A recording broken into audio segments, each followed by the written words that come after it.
욥기 18장 1절부터 4절까지 말씀을 우리 같이 한 목소리로 읽겠습니다.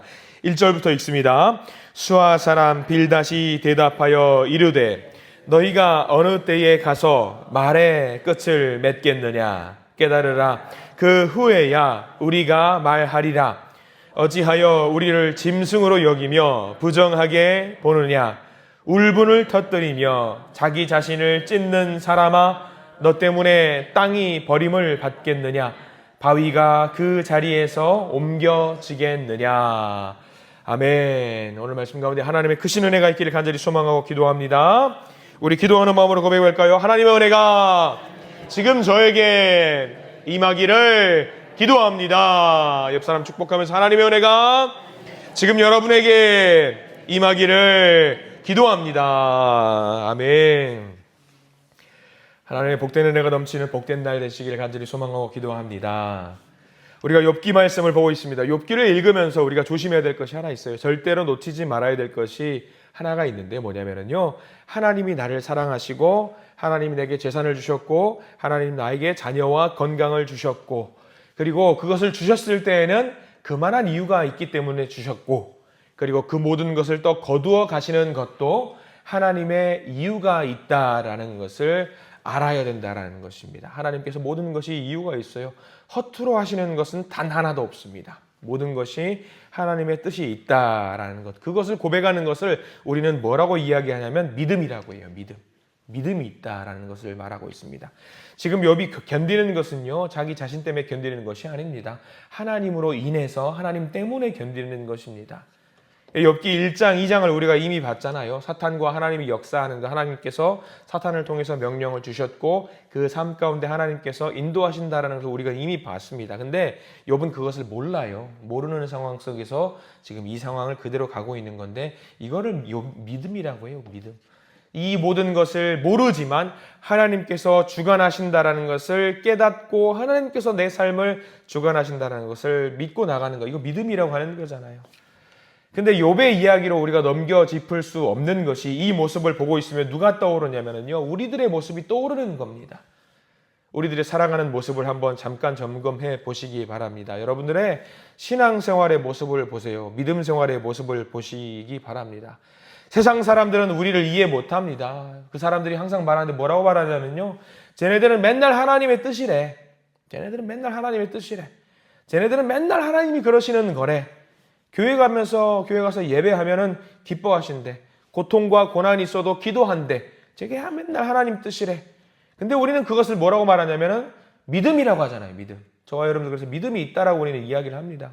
욥도 똑같거든요. 욥을 보면서 우리는 생각할 수 있습니다. 뭐냐면 하나님이 욥을 그렇게 귀하게 여기셨던 것처럼 마찬가지로 하나님께서 저와 여러분들을 정말로 귀하게 여기신다라는 것을 깨달아 아시기를 부탁을 드립니다. 하나님께서 욥을 의인이라고 여기셨던 것처럼, 의인이라고 높이셨던 것처럼 저와 여러분들을 의인이라고 세우신다라는 사실을 믿으시기를 바랍니다.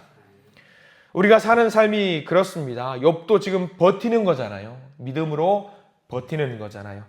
그래서 제가 즐겨하는 말 중에 하나가 있습니다. 산다고 하는 것이, 우리들이 사는 것이 아니라 살아낸다라고 하는 것이 바로 여기 있는 겁니다. 역경과 고난, 아픔이 있다라고 하지만 그 삶을 살아낸다라고 하는 것, 버티는 것, 욥과 같은 거예요. 그래서 욥의 설교, 욥의 이야기, 오늘 본문을 보면서 늘 많은 사람들이 그렇게 고백하실 겁니다. 나와 상관없는 욥의 이야기가 아니라, 나와 거리가 먼 이야기가 아니라 내 이야기를 하는 것 같다. 내 이야기를 하는 것 같다. 왜냐하면 여러분들, 저와 여러분들에게 닥쳐있는 그 삶이 힘들거든요. 상황이 너무 힘들거든요. 뭘 욥과 비교해요. 내 삶이 힘들기 때문에 하루하루 그냥 버티는 거잖아요. 살아내는 거잖아요. 근데 그 살아내고 버티는 이유가 있죠. 왜? 믿음이 있기 때문에 버틸 수 있는 것이고, 믿음이 있기 때문에 하루하루를 살아내는 것 아니겠습니까? 그런 의미에서 우리가 이렇게 말씀을 보는 것, 지식을 채우는 거 아니고요, 지혜를 채우는 거 아닙니다. 내게 주신 말씀을 붙드는 겁니다. 붙드는 거. 내게 주신 하나님께서 나를 통해 보여주실 계획이 있기 때문에 욥이 믿음을 가졌던 것처럼 하나님의 말씀을 의지함으로 견고한 믿음을, 이 견고한 믿음을 세워나가시는 저와 여러분들 되시기를 간절히 축원합니다. 그래 우리가 18장 말씀을 보고 있습니다. 두 번째 친구 빌닷은 두 번째 말을 하고 있습니다. 이 빌닷이라는 친구는요, 유명한 말을 했던 친구잖아요. 네 시작은 미약하였으나 네 나중은 심히 창대하리라. 우리들이 그래도 잘 알고 있는 소망의 이야기를 해준 사람인데, 오늘 18장 말씀을 보면은요, 온통 저주의 이야기만 하고 있습니다. 우리가 4절까지 말씀을 읽었습니다만은 5절부터 나와 있는 빌닷의 이야기는요, 온통 저주의 이야기만 하고 있어요. 욥, 너는 죄가 많다. 깨달아야 된다. 너의 죄가 있기 때문에 너의 죄로 말미암아서 네가 이렇게 재난과 재앙과 고통과 아픔을 겪고 있는 것이 아니냐라고 지금 이야기를 하고 있는데, 다 읽을 수는 없어요. 다 읽을 필요도 없고요. 5절과 6절 말씀만 읽어볼까요? 이렇게 재앙의 이야기, 재난의 이야기, 어떤 저주의 이야기를 하는 것이 5절, 6절만 읽어보겠습니다. 5절, 6절입니다. 악인의 빛은 꺼지고 그의 불꽃은 빛나지 않을 것이요 그의 장막 안의 빛은 어두워지고 그 위에 등불은 꺼질 것이요 라고. 누구의 등불이 꺼진다라는 이야기냐면 욥의 등불이 꺼진다라는 이야기예요. 이제 올무에 걸리고 빛은 꺼질 것이고 덫에 걸려 죽고 망하고 이런 이야기를 계속 하고 있습니다. 그래서 빌닷이 하고 있는 이야기는 그겁니다. 깨달아라. 뭘 깨달아라? 너는 재앙 가운데 있고 너는 죄인이고 악인이다. 그것을 깨달아라. 지금 이야기를 하고 있는 거지요. 이렇게 5절부터 이야기를 보고 있노라면요, 누가 의인이고 누가 악인인지 모르겠습니다. 빌닷이 이렇게 심한 말을 하고 있으면 우리는 봅니다. 야, 이렇게 심한 말을 한다라는 것은 이 사람이 오히려 악한 사람 아닌가?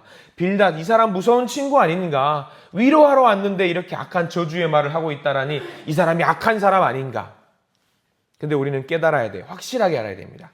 욥이 이렇게 망했다고 해서 우리가 그를 악한 사람이고 죄인이라고 말을 할 수 있는가?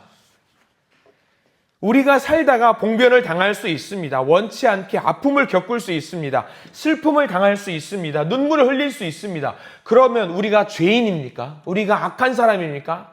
아니에요.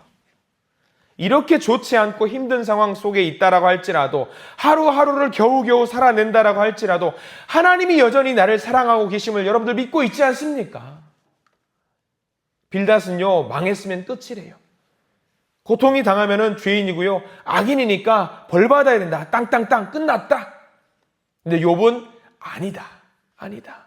하나님이 내게 좋은 것만 주시겠냐? 하나님이신데, 더 큰 생각 갖고 있는 분이신데, 고난 가운데 내가 하나님을 가까이 하고 하나님을 놓지 않고 비록 재앙일지라도 내가 하나님을 붙잡고 있으면 이 재앙을 돌려서 상으로 나에게 줄 수 있다라는 욥의 고백을 잘 기억하시기를 바랍니다.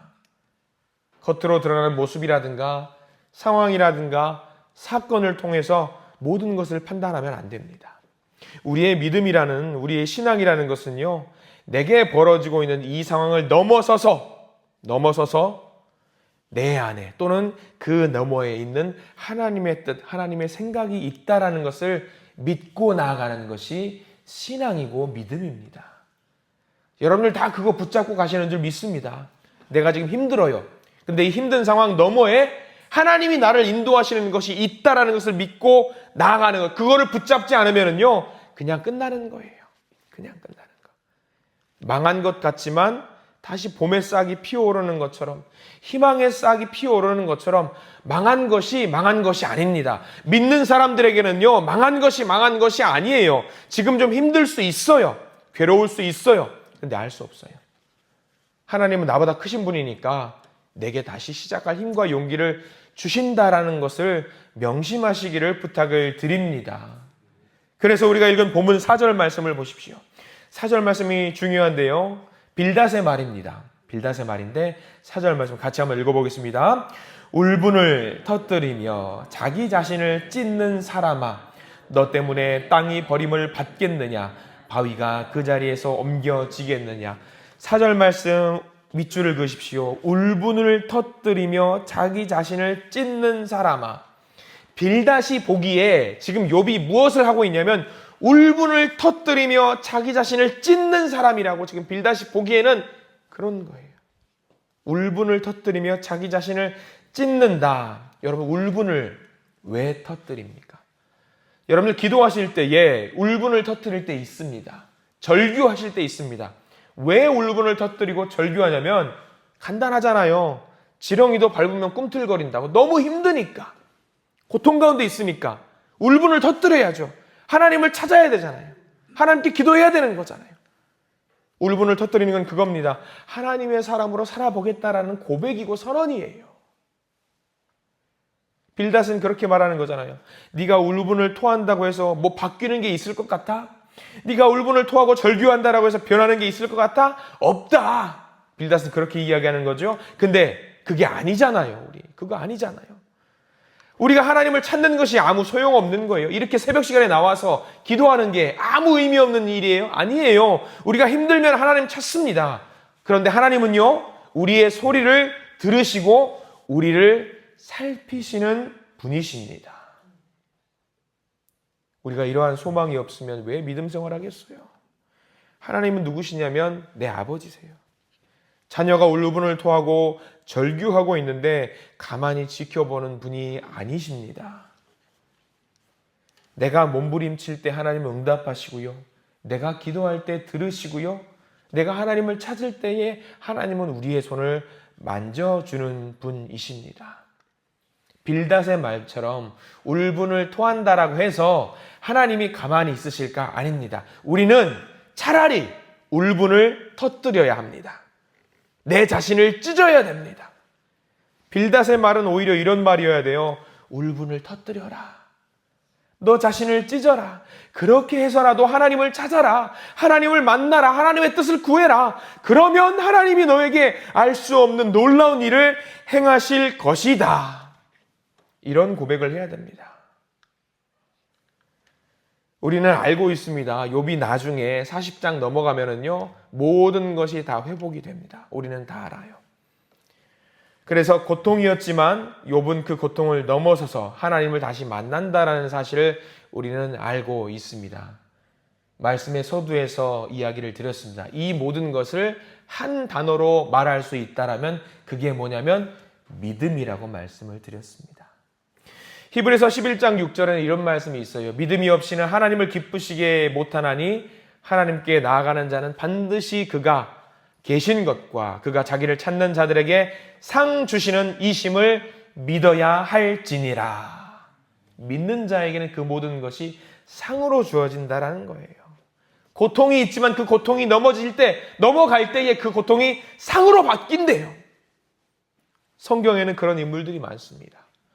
여러분들이 잘 알고 있는 노아의 모습을 생각해 보십시오. 노아가 배를 어디에 만들었어요? 배는 어디에 만들어야 돼요? 바다에다 만들어야 되잖아요. 그런데 노아는 배를 산에다 만들었어요. 사람들은 노아에게 손가락질합니다. 저 사람 제정신 아니라고. 저 사람 미쳤다고 이야기합니다. 그 100년 가까운 시간 동안에 배를 만드는 과정 가운데 노아는 고통이었을 겁니다. 아픔이었을 겁니다. 내가 지금 뭐하고 있나 생각했을 겁니다. 그러나 인류가 끝나는 비가 내리기 시작했을 때에 자기의 모든 고통과 아픔이 씻겨져 내리는 것과 같은 큰 은혜를 누렸습니다. 아브라함은 어떻습니까? 하나님께서 명령하시지요. 약속을 믿고 나아가라. 믿음으로 가라. 신앙으로 가라. 사람들은 뭐라고 말합니까? 이 아브라함 저 사람 제정신 아니라고. 저거 지금 말이 안 되는 짓을. 저렇게 좋은 집을, 좋은 터전을 놔두고 하나님이란 분이 가란다고 간다고. 제정신이 아니라고. 사람들은 조롱하고 비난했습니다. 근데 믿음으로 아브라함은 나아갔습니다. 그럴 때 이 아브라함은 어떤 복을 누렸냐면요, 한 민족을 자기로 말미암아 한 민족이 세워지는 놀라운 은혜를 경험하게 됐습니다. 그래요. 지금 처한 고난의 현실을 보지 않고 난감하고 곤란한 상황 그 너머에 뭘 봤냐면 하나님이 역사하시고 계신 그 계획을 봤던 거지요. 하나님께서 나를 위하여 지어주실, 만들어주실 그 계획을 봤다라는 겁니다. 여러분들은 좀 어떠십니까? 하나님께서 진심으로 나를 돌보시고 있다라는 사실을 믿으시기 바랍니다. 그것을 믿고 나아갈 때에 내 아픔과 고난 너머에서 상을 주시는 하나님이 우리를 기다리고 있다라는 사실을 믿으시기 바랍니다. 지금은 마치 내가 벌 받는 것 같아요. 지금은 마치 내가 아픔 가운데 있으니까 하나님 내게 재앙을 주시는 것 같아요. 근데 명심하세요. 그것을 넘어설 때에 상을 주시는 하나님을 기대하고 나아가시기 바랍니다. 누가 봐도 벌입니다. 누가 봐도 벌이에요. 근데 그것을 끝까지 순종하고 믿음으로 지켜나갈 때에 그 재앙이 상이 되는 줄 믿습니다. 그래서 우리의 고난이 지금은 괴롭지만, 알 수 없지만, 우리가 울분을 터뜨리고 나 자신을 찢고 나아가면 하나님께서 우리를 안아주시고 우리를 위로하여 주실 것입니다. 상처를 상으로 바꾸시는 하나님을 의지하면서 나아가시기 바랍니다. 그래서 그 상을 주시는 하나님을 기대하면서 나아갈 때에 하나님이 웃으시면서 내 손을 잡아주시는, 내가 오늘 울분을 터뜨릴 때에 내 손을 붙잡고 잘 견뎠으면 좋겠다 하는 하나님의 음성을 들으시고 오늘 하루를 시작하시는 우리 모든 믿음의 성도님들이 되시기를 간절히 축원합니다. 기도하겠습니다. 주여, 우리는 모르겠습니다. 지금 겪는 이 현실이 상인지 벌인지 우리의 머리로는 도무지 알 수가 없고 우리의 생각으로는 알 길이 없습니다. 사람들은 재앙이라고 합니다. 벌받았다고 이야기합니다. 죄인이라고 합니다. 욥의 마음이 얼마나 괴로웠을까요? 그러나 하나님은 욥의 인생이 그대로 끝나게 두지 않으셨습니다. 울분을 터뜨리며 자기 자신을 찢었던 그 행위, 하나님을 찾는 기도의 행위였음을 우리가 알고 있습니다. 주님, 우리가 오늘 어렵고 힘들고 괴롭지만 내가 악인이어서, 내가 죄인이어서 벌을 받는 것이 아니라 내가 알 수 없는 더 크신 하나님의 계획 가운데 있는 큰 상인 줄 믿고 오늘 하루를 살아낼 수 있도록 저희들을 인도하여 주시옵소서. 믿음으로 순종하게 해 주시옵소서. 이 고난의 끝에 이것이 상이었다라는 사실을 분명히 깨닫고 증거할 수 있는, 증언할 수 있는 믿음의 자녀들이 될 수 있도록 저희들을 인도하여 주시옵소서. 이 아침에 간절히 바라고 원하는 기도의 제목을 갖고 나왔습니다. 주님, 들어주시고 살아계신 하나님께서 하늘의 복으로 갚아 주시옵소서. 예수 그리스도 이름으로 간절히 기도드립니다. 아멘.